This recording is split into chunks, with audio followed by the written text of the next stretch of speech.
everyone, and welcome to episode 2 or meeting 2 of this special, kind of strength and conditioning, personal training online meeting. First week was a good success. Got some really good feedback. I felt like there was some really good ideas, kind of bouncing off each other.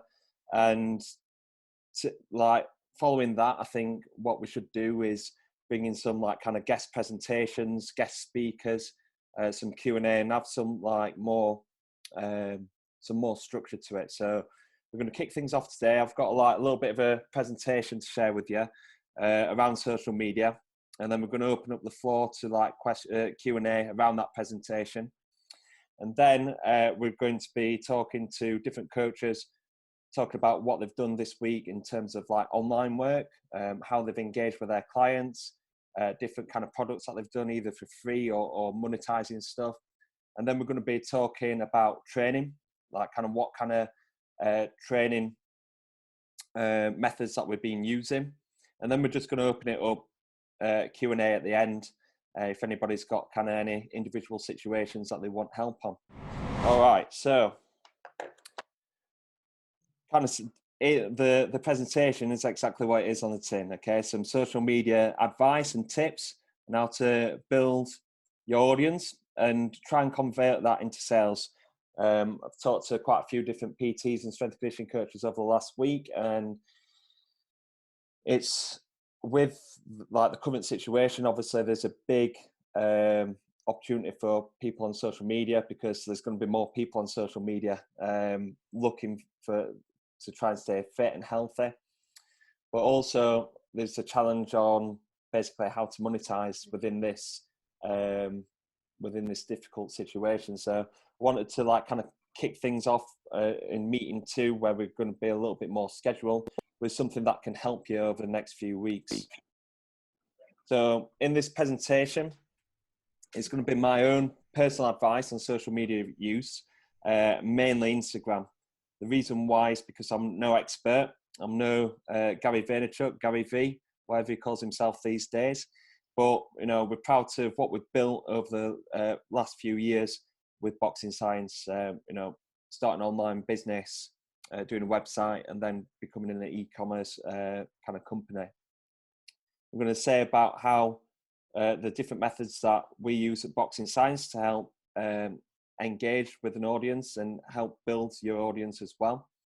And then tips on how to convert into sales, whether that's with free products or with paid products as well.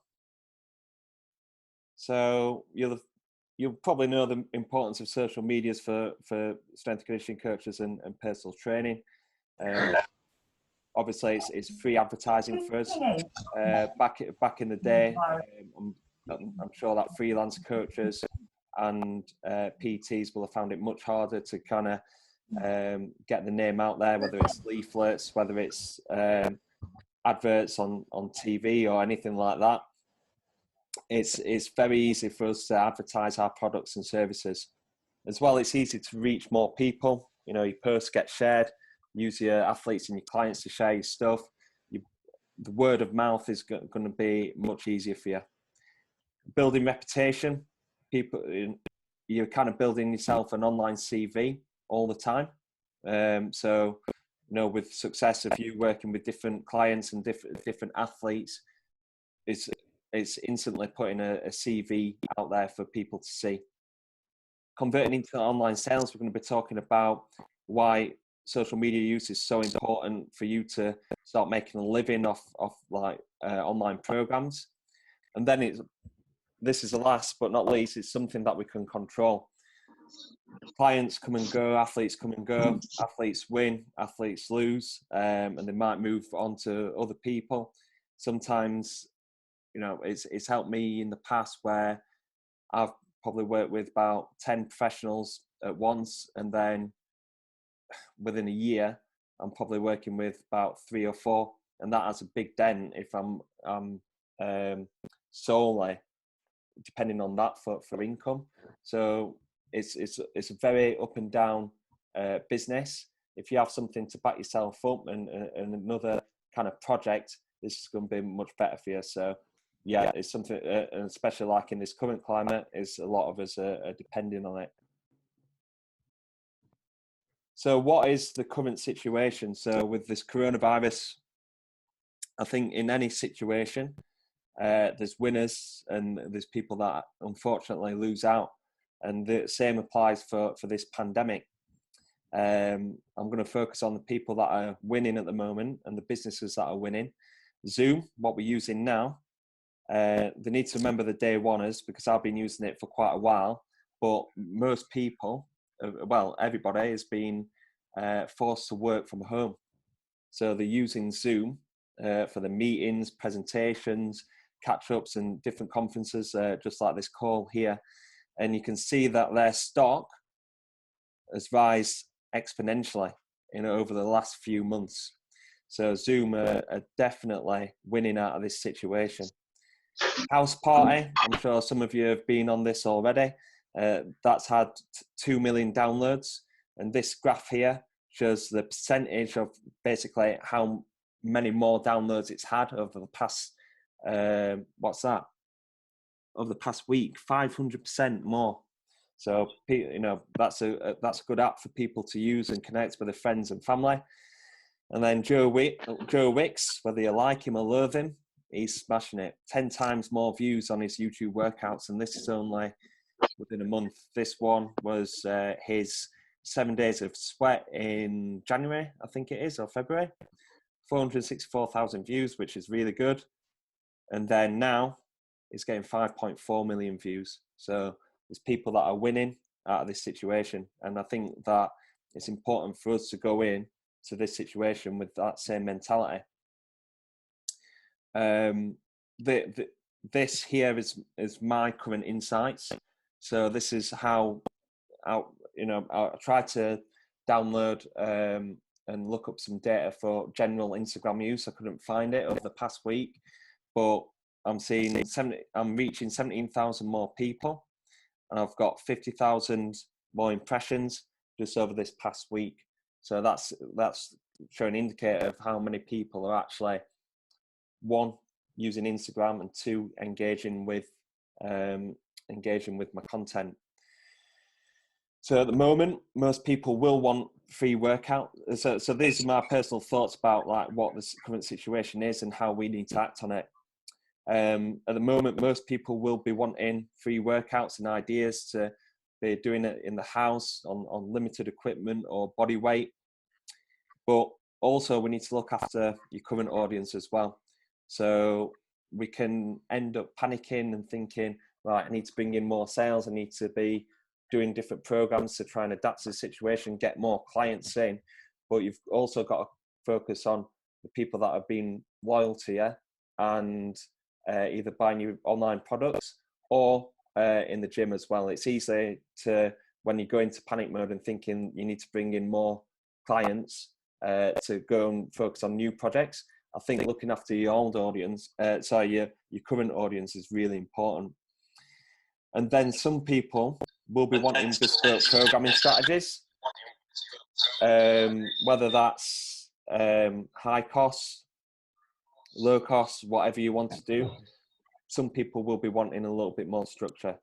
A lot of people, majority of people are going to be happy with free workouts and just getting by. Your current audience will be happy if you just give them a 4-week program to help adapt to the situation. And then some people, there will be out there that'll be wanting that support, that guidance, and basically that's an opportunity for you. Whether that's you do a program, do a Skype consultation, even like doing like FaceTime training sessions. I've seen like a few of you actually doing that, which is really good. And then there's a huge opportunity when gyms reopen again. So I don't know when this will be. I don't know whether this is going to be 4 weeks. I don't know whether it's going to be 4 months. But all the gyms are going to reopen. There's going to be people that are going to be out of shape because they've been eating a little bit too much and being inactive as well. And it's like it's January all over again. So for PTs and strength and conditioning coaches, it's a huge opportunity. So I think we need to prepare for when people come back, whether that's preparing a new program or contacting people, when when you're thinking about getting into gym, these are important things that you need to do for now. Let's try and book in a session when the gyms reopen again in a few weeks or a few months' time. And we're going to go into basically social media use now, and this is something that Dan Lawrence mentioned in the first meeting, which is Jab, Jab, Right Hook. This is by Gary Vee or Gary Vaynerchuk. And basically, this is a great book if you're thinking about using social media. So if you've got a little bit more time on your hands, read this book, or it's a good audio book as well. So its general summary is giving content for free to help build up your audience. And then don't ask too often. Using your social media to give them value and not be asking for them to buy too much. Because if you're just asking buy all the time, and then they might switch off from your channel, this guy's trying to make money out of me. You need to be able to build that trust by not asking for financial return. And then it's warming up clients for warming up clients for products with themed free content. So for example, if you're doing a upper body hypertrophy program, that's going to be launched in a couple of weeks. Over the 2 weeks prior to that, start posting stuff about upper body workouts, get people engaged and thinking about upper body workouts. And then once the product launches, they'll be thinking, this is the guidance that I need. And then this is what Gary Vee's advice is go high when you do ask. Don't go for kind of low cost products. Either go free or go very high. So it's important for us to all work across different platforms. So the 3 main platforms that we focus on at Boxing Science, we've also got Facebook, we've got Twitter. I tried a little bit with TikTok. I decided it's not for me, but it seems like a good opportunity to get started on TikTok now. But mainly, I work across 3 different platforms. Instagram. So this is where I post daily updates, shorter videos, infographics, and then Instagram TV. This is something I'm going to talk about in a short while, between 1 and 5 minutes. On YouTube, we go in more in depth and higher quality as well. That's really important because I don't know about you guys, but most of the YouTube content that I consume is on the telly. So you've got to make sure that you get a good camera or get someone to film it and make sure that it's high quality. And then this is a little bit longer, 3 to 10 minutes. I've also put present in there as well.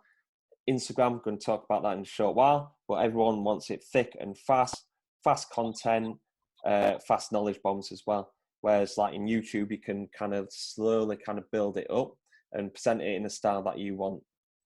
And then I use MailChimp as well. So we use articles and article series because these are people that are bought into your programs or your free products, and they're wanting a little bit more content. So you can focus on the writing, mostly in the right mind frame to be reading stuff on the emails.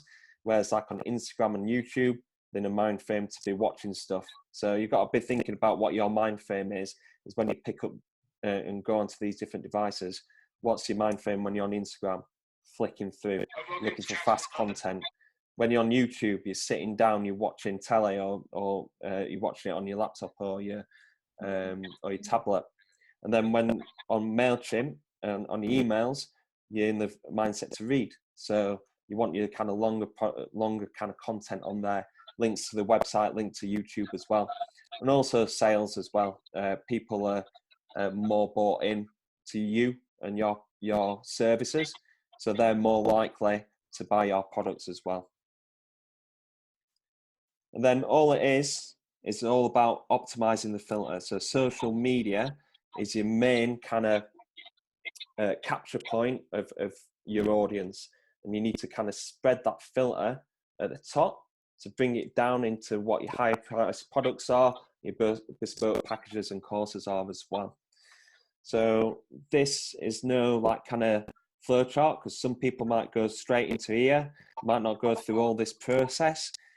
I've put mailing lists in here because these are your kind of true fans, whereas like people that might have free products and one-time purchase, they might just download that product and then you might not see them again. Whereas people on the mailing list and engaging with your emails are the ones that are going to be your true fans. And basically what you want to do is try and broaden the net here. And then as we go down, is basically optimizing that filter. And that's what we want. I didn't get a graphic designer in for this, as you can tell. So the main thing is what we need to do with our posts. So I'm going to go in through like in tips on how to get more views, get more likes, get more engagement with the audience. But the main thing is that you need to add value or entertainment. And these are the different things that I kind of focus on with posts with Boxing Science. So we've got like knowledge bombs. That's mainly through like kind of infographics. We've got full workouts where you go on Instagram TV or training highlights of an athlete progress, exercise tips. So these are really direct and very short snippets of information. New exercises, exercises that I might not see before, even though we might use a goblet squat, box squat, back squat, 9 times out of 10 your audience will have seen that, even though they're your main foundations of your program. People want to see things different. Either if you want to be shown about back squat, show about like a little tip. This is how to get better at the back squat, or this is how to use a goblet squat a little bit better. So kind of go away from your kind of main foundations of your program. People want to see new and exciting stuff. Recent success. If a fighter's won, if they've won a title, keep people up to date. Latest news, motivation. People kind of find motivation from your pages to go training. I'm going to talk about like the more successful posts that I have, and some of them are the Monday motivations. I've put recent success twice, do apologize, and then like top 5, what are your top 5 tips for nutrition? What's your top 5 tips for squatting better? So the first things first impressions count. And I looked up the average view duration of an Instagram post, and it's between 3 and 10 seconds. It's not a long time to try and impress someone or to capture them in. So you've got to make sure that your first kind of section, whether that's your cover photo, whether that's an intro to your video, it's got to be fast, it's got to be sharp. So it's important to grab people's attention. But this isn't new. Magazines have been doing it for years. When I studied media at college, we did like front covers of magazines, and main things that I remembered was about grabbing people's attention, whether that's celebrities, an ideal self, an ideal partner. There's only one reason why female fit pros and stuff like that are doing a lot of booty exercises, because they get a lot of views, because they've got ideal set. A lot of people looking at it for ideal self, and some of you out there will be looking for ideal partners. So let's go into tips for Instagram, and I use this phrase, optimizing your real estate. So when you're going down your home screen, you've got to try and pop out of that home screen, and you're trying to optimize that as much as possible to grab people's attention and keep them watching. So we've got cover, an intro. So you've got like what I use is abs and punches in action. So basically when we did this, isn't the original kind of insights that I got, but the first time I looked into it, I looked at the most liked photos, and it was basically people looking in shape or punching. So ever since then, I've thought, right, I've got to either get somebody that's in shape. So this is where Anthony Fowler helps out massively, or somebody that's punching. So it's like sometimes I'll do banded shadow box. So you see this photo here of Callum, video here of Callum. Even though that's not the first exercise that they did, it's the one that's going to grab the most attention. So I'll put that at the front level. Not the back of heads. I've had that's probably like my number one tip. Even if someone's doing a back squat into a rack, somebody doesn't really engage with the back of somebody's head. They're going to be engaging with faces and something that's kind of going to be standing out. Also, like people that start off with logos or blank screens, and having this as your cover photo doesn't really work. So you can see on these pictures here that these are like kind of standing out. Some of the likes are like stuff like are not really to do with boxing science, but it's something that works really well on the page. In terms of like kind of training posts, we've got these headers that are working really well. I'm going to talk to you about that in either the next slide or the next slide time, but you can see Vlad's running really fast here. It's punching really hard here. We've got Callum, that's, it's an action shot of Callum. We've got a punch specific exercise here. We've got a new exercise there, but something that people aren't likely to see. Punching, we've got a lot of, you can kind of catch my drift here. It's got to be like kind of an action start to make sure that you're getting people's attention. So next one is working with algorithms. So at the moment, the newest feature and the feature that Instagram are really pushing is Instagram TV. So you've got to be mindful of what's actually working on that or what's new on that platform, because that's what they're going to push more. Because Instagram, obviously in competition with YouTube, so the longer video content, they're wanting people to be posting on Instagram rather than YouTube. So if people are getting more views, then they basically, if people are getting more views on Instagram TV, they're more likely to keep posting on Instagram. So you've got to work with them algorithms and try and optimize that as much as possible. Another example is like, I've put stay home here.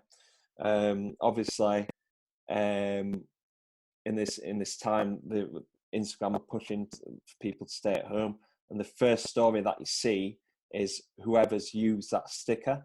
And I've seen like about 3 times more people looking at my story when I've used the stay home sticker. So that's a good tip for now. Like I said, any new features and working with a new page as well. So if you're wanting to post more content, it's good to have a secondary page, because if you're posting too much on Instagram, the algorithm drops massively. So having like that secondary page, so we've got Boxing Science, we've got Red Zone Running as well.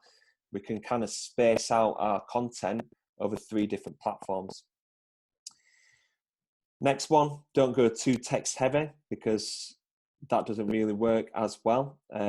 If you are looking to try and get more text into your posts, if you're looking for it to be more educational, you've got to use like pictures, you've got to use captions as well, and having brief titles.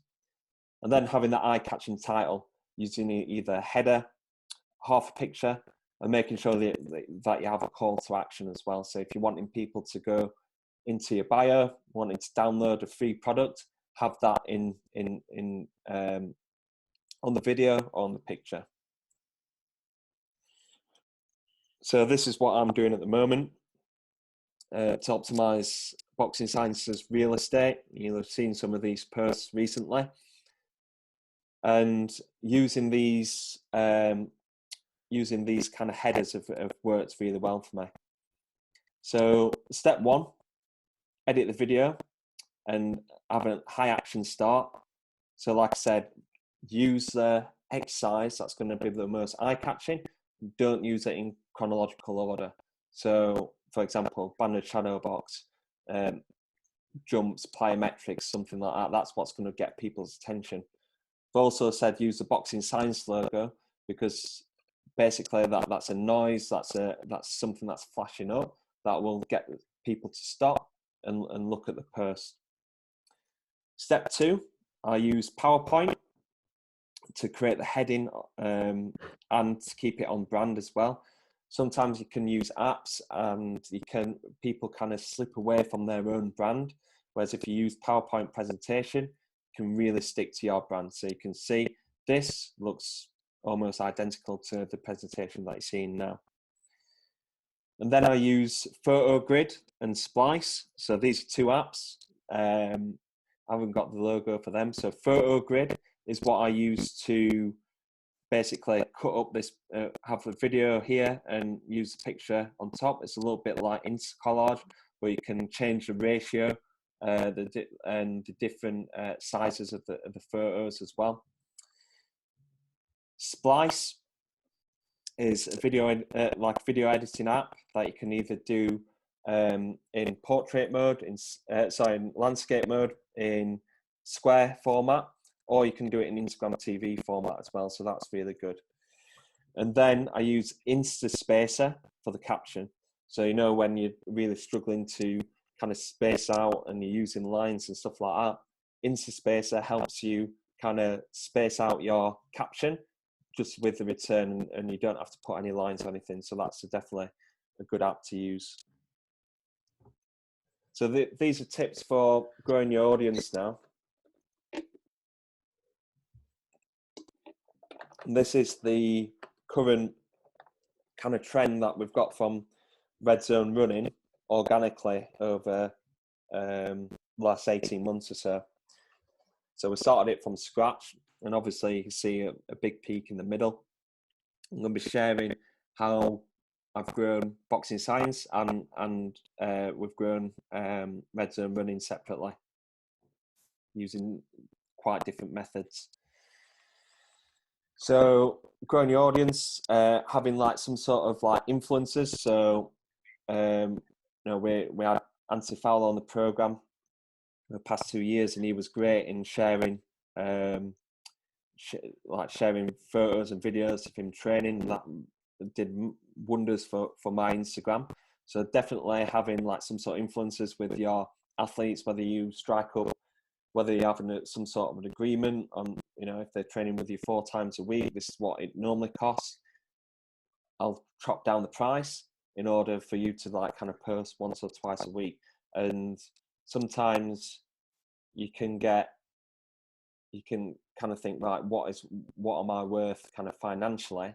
But you can also look at the value of growing your Instagram and growing your audience. So definitely using your athletes as influencers is massive. Aware of like events and themes. So you'll notice when someone like Anthony Joshua's boxing, Tyson Fury, whatever, we're putting like little science behind their fights and stuff like that, and that gains a lot of traction, gains a new audience of people interested in the fight, interested on which way it's going to go. It's quite interesting because I've actually had like betting companies like ask me to kind of post on their website, because this helps kind of influence their decision on how to bet. And I've never done that, but I've been asked to do that.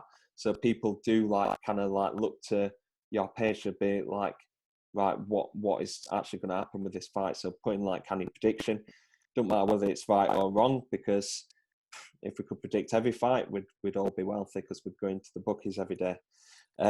Using DM, direct message and comments is really important.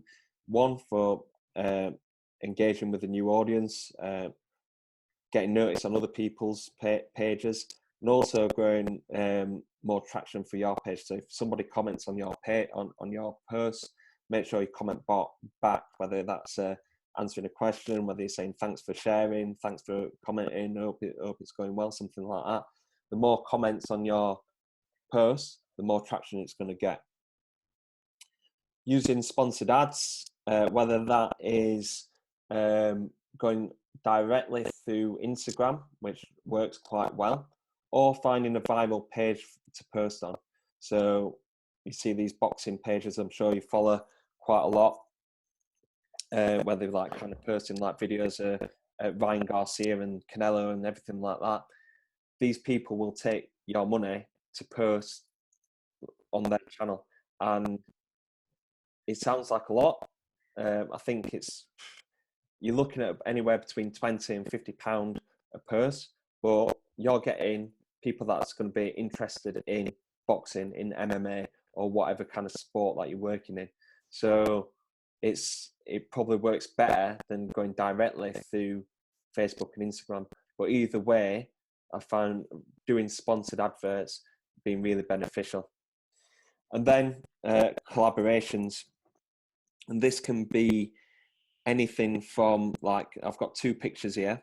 I've got one with like Phil Daru, which is somebody that I've only met twice on the weekend. And I kind of reached out to him to do like some sort of filming. And we decided to do some collaborations, like me feature on his YouTube channel and him feature on mine and everything like that. And that kind of worked both ways for us, rather than going, right, being in competition with each other. Let's collaborate and try and grow our audience together. I think collaborations work really well. I've got another photo of myself and Dan Lawrence. I'm not just using him to get more Instagram views, but being like friends and being in the community, and kind of sharing different ideas and featuring on each other's channels. So me and Dan have done some like stuff for combat conditioning conference. He's been on our courses. We've trained together when we've been on the same fight weekend. And when you feature on somebody's channel that's also a strength and conditioning coach in boxing, they might have an audience that's following them but not following you. So definitely having some sort of like collaboration, rather than thinking it's a competition, will definitely grow your audience. And then we've got Red Zone Running Instagram growth. So this works very differently. So we've invested like no money into our Instagram growth. Only like a little bit on. I think we've done 1 sponsored ad since we've written up all this for a different presentation. The main reason why we've grown so well is because our interaction with our audience and the way that our followers interact with our page. So we post around about 1 to 3 times a day, making sure that we're posting like new runs, but also reposting the classic, because people might not see the old content, don't think that you've got to do new content all the time. And this is something that we need to think about when we're in lockdown. We don't have to think, right, it's got to be all home workouts. Do like throwback like sessions to when you was in the gym, and look down your page and see what videos work well and recycle that. Audience will follow the run and can use our pre-selection of pre-programmed timers. And then, so you're getting people used to like kind of clicking the link in the bio, and then you can also like kind of top load your posts with like kind of like your free programs or your paid programs as well at the top. So every time they have to look for a timer, they'll see an advertisement for one of our programs. Obviously, we'll do that once we have our new website as well. And then this is what's worked really well for us, is that people share the completion of their run on the Instagram story, and often tagging Red Zone Running in it. And we typically get around about 10 or 20 people a day. And this is like a massive contributor to our impressions and our audience growth. So we're talking about influencers there. And this is a term that I'm going to use with you is micro influencers. And this is what's worked really well with Red Zone Running, is that we have like a collection of like kind of athletes that keep posting about our sessions, and we engage with them. We talk to them about their session, and they carry on using Red Zone Running. They keep tagging us in the posts, and they have around, like, they could have 1,000 followers, or they could have 10,000 followers, but that's massively growing our audience, because they'll have probably 9,000 people that they're posting to, or 9,900 people that they're posting to that don't follow Red Zone Running, and they'll be like, let's have a look what session you do. So like, if you can try and replicate that in terms of your own kind of programs, whether that's a circuit, whether that's a strength workout, if you have a client that's doing your workouts, get them to share that on their page, because that's what's going to ultimately help you grow. And then we're going to be doing tips for converting into sales. So using the jab, jab, right hook, we kind of warm up an audience for a product or a program. So if we're going to do a high intensity interval training program, we'll post a lot about running leading up to that. So when you know, we're doing indirect kind of adverts towards that product. Direct people for link in the bio. This really works well when you're doing a free product. So I'm sorry, but this is quite small, but I've looked at the website clicks, the post with the website clicks, and it's very very dominant in kind of where I've directed people. So like this Black Friday one is free, Punch Harder free. I don't know what this is, but that's probably free as well. This is a free workout. This is free. You're getting the picture. Okay, the only ones that are paid products are these two and that one there. Oh, no, these are paid products. And then I think this is a flash sale here. But it's direct, is the post is directing people to go into the link into bio rather than depending on your caption. And as well, it's free. Using free products to build true fans and people to be engaged with your audience. Think about how you get clients. You do taster sessions. You might do taster weeks for them to get involved. Gyms do free trials of the gym for 7 days or 2 weeks or whatever. This is similar to what we need to do. We need to give out free products, them to have a look at, have a little bit of taste. If they're impressed with you, they'll be thinking, wow, you know, what are they doing for their paid products. And as well, I've got the percentage of sales where we get most of our sales from. Even though there's a huge chunk from Instagram, nearly 50% is still coming from email. So it's showing how important it is to build up that level of true fans and getting people's emails. And then using non-direct adverts, like I said about warming people up, using jab, jab, right hook. If you're doing posts that look like an advert straight away, people will shut off. They won't want to see it. But if you're doing like a post about upper body hypertrophy training, then at the end of saying you can get more from actually my upper body hypertrophy workout, link is in the description, the algorithms will not suppress your posts as much. So here's my kind of general and personal advice. Keep on giving away for free, and keep engaging with your audience. Practice makes perfect. I'm not perfect, no, but I've made a lot of progression over the last 5 or 6 years. I've been doing this since 2014, doing a lot of online content, and over the past year, it's kind of shot up massively. It's due to like kind of working with different people and learning more about kind of social media use as well. Show your face and be confident. A lot of people kind of are scared of being judged, but I don't think that you should do too much, because 95% of your followers won't know better than what you do. People are following you for your tips and your advice, so be confident in giving that advice as well. Don't spam. Make sure you're varying your content on a daily and weekly basis.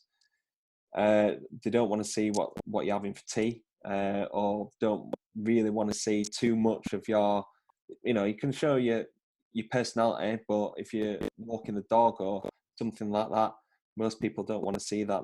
They're following you for a handful of reasons, and most of them is to do with training and their own benefit as well. So don't spam them too much.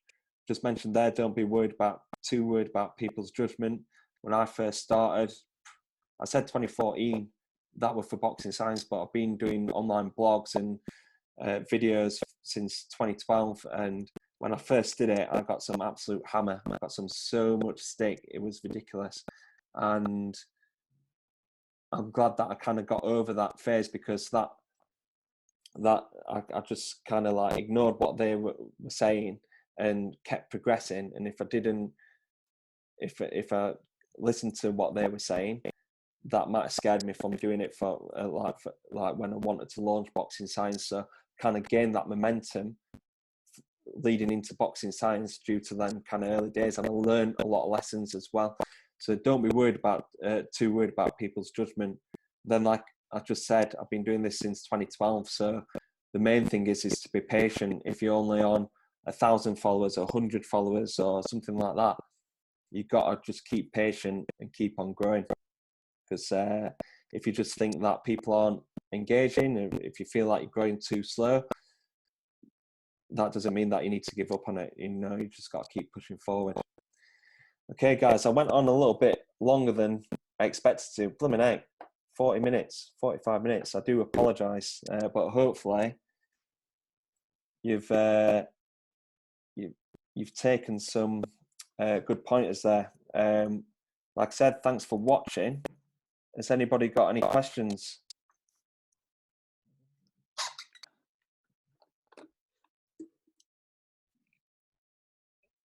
Can I give you some information? Yeah, it's just when you were talking about the Instagram and not being able to see your insides and check who'd been on. What I've been using is a thing called Facebook Creator. Oh yeah. What you can actually do on it is you can schedule your posts for the full week as well. So if you want to put a post out at a certain time on a Monday, you can go in here and plan your full week ahead, and it will tell you your insights for Instagram, Facebook. It will tell you everything from, is it male, female, what kind of posts got the best reactions and stuff as well. Yeah. So it's that's how I'm planning my week ahead, rather than going on social media every day. I'm just basically doing it a Sunday, and then my posts are all scheduled for the week. The other thing as well was the IGTV you're talking about, saying you could only get up to 10 minutes. If you actually do it from a desktop computer, you can put up to an hour on the IGTV as well. Yeah, you can. The main reason why I said like up towards 10 minutes is thinking about the mindset of what people are when they're on Instagram. When I'm on Instagram, I'm not preparing myself to watch something for an hour. I know I'm wanting people to push for that until they have a very good computer / desktop style app, or you can get it on the telly, which I don't think is too far away, especially with the growth of Instagram TV. I don't think that I should be posting over 10 minutes. I posted one 15 minutes the other day. That actually worked quite well, but I haven't got much feedback on kind of how long people are actually watching that for. You can get that feedback on YouTube, but I haven't seen whether you can see how long people are watching your content for. I think you can get it on that Facebook Creator. I think there's a lot of content. Yeah, Brilliant. I'll have a look into that.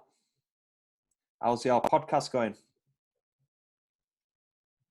Yeah, they've been not bad. I've got a few out. I obviously want to try and keep as busy with that as I can, especially over the next few weeks when I've got time to record a few shows anyway. Again, it's just another format to put yourself out there, innit? Yeah, brilliant. Yeah. Well, you can tap up a few of these guys for one listening and guest speakers. I'm sure we've all got a little bit more time. Yeah, definitely. Cheers.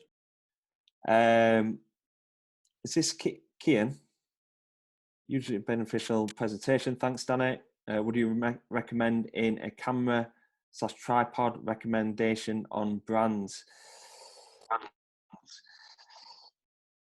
In terms of camera, don't be too kind of discouraged if you're only using your iPhone, because you still can shoot in 4K and full HD, and it still looks good on when you blow it up on the telly.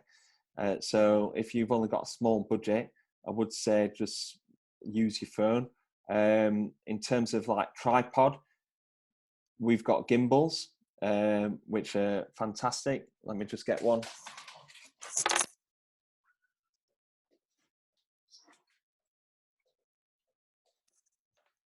So you can either get somebody to film you, or when you're filming your athletes, this is perfect because it makes the action a lot more smoother. You can work in, work out. You can also coach as well. I found it much better to video and coach at the same time because you can just hold the camera there rather than holding the camera up here. You know, I'm actually watching what the athlete's doing through my eyes rather than through the camera as well. So definitely that is worthwhile investment. I think that's about £100, but you know, definitely worthwhile.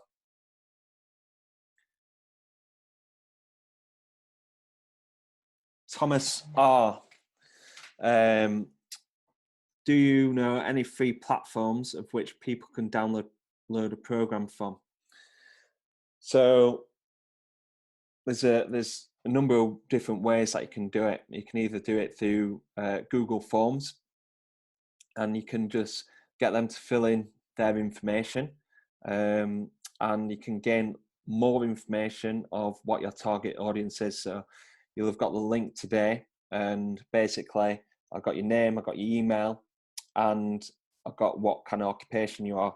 But if you're looking to build a better kind of insight to people who are buying into your program, you'd be like thinking, right, what's the age, where you're located, and everything like that. So using Google Forms to get more information, and then in the response link, you have in the response to your filling in that Google form, you get a link, whether that's a direct link on PDF, whether that's a WeTransfer, whether that's Dropbox, somewhere where they can download the program and you can get more information. Also, Gumroad, this is good because not only can you get it for free, but you can also do your paid content on there as well. They give you some good analytics of where people have kind of come from. So that information from emails, Instagram, Facebook, YouTube, Gumroad help kind of break that down of where your sales have originated from. Cool. Has anybody got any more questions at all? I'll bring in Alan Rudder to just kind of discuss about Red Zone Running. He does most of the posts, and what he does well is that he engages with people through direct message. So they'll ask how people's sessions are going. What do you think has been the main thing that has helped kind of Red Zone Running grow over the past 18 months? Well, first of all, Danny, I'd like to say thank you very much for that presentation. It was excellent. And I think a lot of people would have got huge amount from that. So thank you very much for taking the time to put that together and put that out there. So I think you mentioned about micro-influencers being really important. And I think that's probably the number one, is that getting a community sense and a community feel going. So even though Red Zone runners are all over the country, different locations, when they're sharing the posts, they're also sharing it to their friends as well. But it also feels like they're sharing it to the rest of the Red Zone running community as well. So I think that's important, and it's also important when I'm replying to messages on stories, like you say, it's just to drop people a message and say that was awesome, brilliant, give them loads of encouragement, ask them how it went, ask them what session they did. And I think that all builds rapport and engagement, and it gives people a sense that they're not just doing the session remotely. It gives them a sense that the training that they're doing is being appreciated, and it's also us appreciating that as well, because one the ridiculously hard sessions, and they might not see anyone give them any feedback for that. So that's what we try and do, really. That's what they're trying to do. And it's not a huge amount of effort to do. You know, it's literally a 2-second job to ask people how it went and just get that engagement. And I think that's one of the things that you mentioned Gary Vee a few times as well. That's one thing that he does with DMs is just message people, you know, reply back to them and just get a sense that, yeah, even if you do share a story with us, it's not like some robot that's just going to repost it. 95% of the time, there's someone on the other end saying, well done, great session, fantastic, how was it? And you start to get relationships with people there and start to build up those relationships over time. And there's people that come on all the time and do the red zones. So even though you're not face-to-face coaching, there's still ways digitally in which you can engage with people and still help them out. And we get loads of messages every day, and we get quite a lot of questions about all sorts, really. I don't mind answering those questions. It literally just takes me about a minute to answer those questions. We get questions like, "Hi, my football game's been cancelled. What run should I do?" And then I always end up giving an horrible session, and then I say, and then do this at the end. Or it's like, what heart rate monitor do you use? What app is it that you use? But it's just all about that continuous engagement and just being generally a nice person and trying to respond as best as possible to their questions. Fantastic, Al. Yeah, that's good insight. And even though when you do miss their message and you get loads of question marks, you stay very very calm. Yeah. Or the other thing that I do is if I've missed a story, I'll go on and say, "Sorry, I missed this one, mate. Sorry, I missed it." Yeah. No worries. Don't worry about it. Again. They Exactly. It's like it's good because they want that little bit of they want that recognition as well. It's human nature for people to kind of want that recognition. So one, they've done a red zone run, and two, we've shared it on our story as well, and we're recognizing that, you know, how much effort they're putting in. I'm gonna. Yeah, I mean, I did it yesterday to.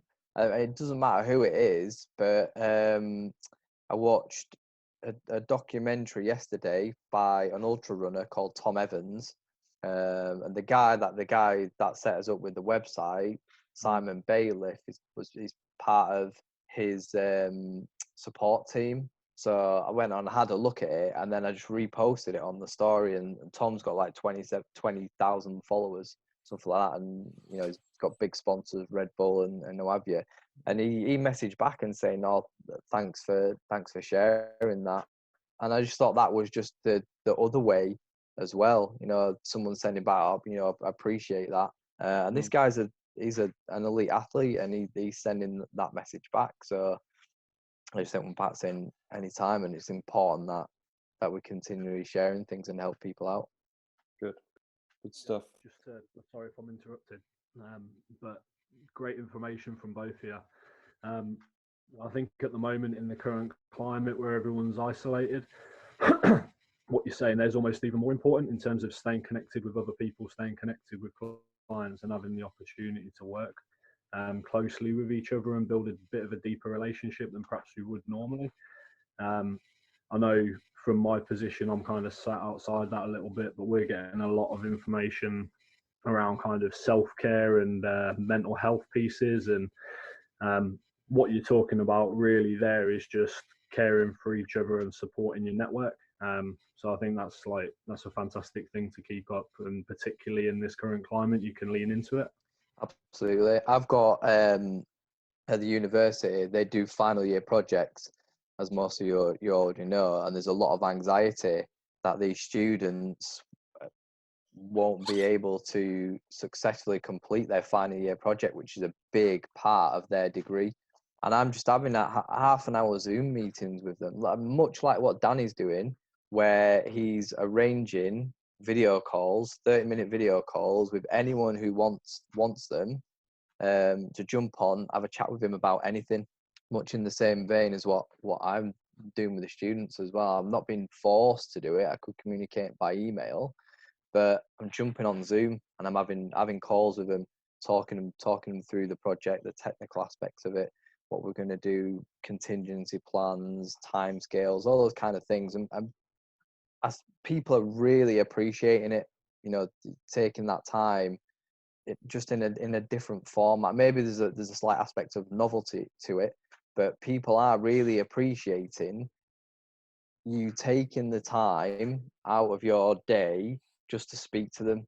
And to be honest, for some people, it might be the only interaction they get in that day. They might be with themselves, or they might not be getting along with the people that they're in a house with. So for some people, it's really tough at the moment. So, and that might be the only interaction they get in the day. So I think it is really important, like say, Gary, just to keep nurturing those relationships. 100%. It's like Danny mentioned and pointed out earlier on, that opportunity to build the relationships at the moment, longer down the line when gyms open back up or when things get started again, it's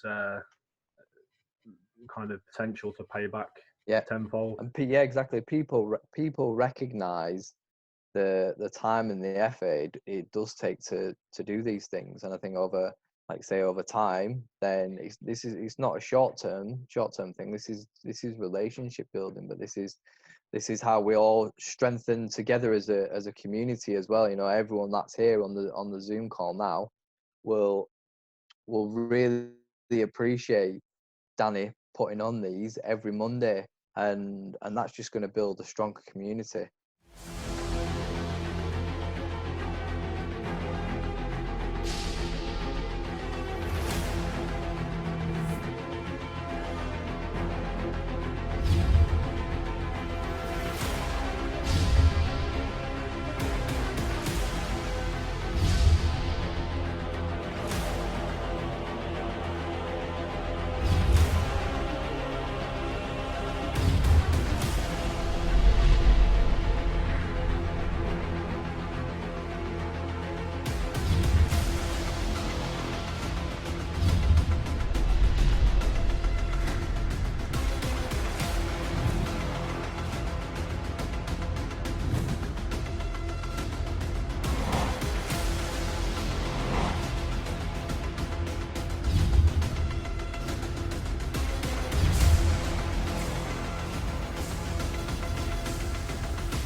I'd really recommend training at the Champion Programme. It's the next level of boxing science. I believe they're the leading brand in world boxing. Get your fitness levels up with this programme. This is the closest thing that you're going to get to be actually in this gym.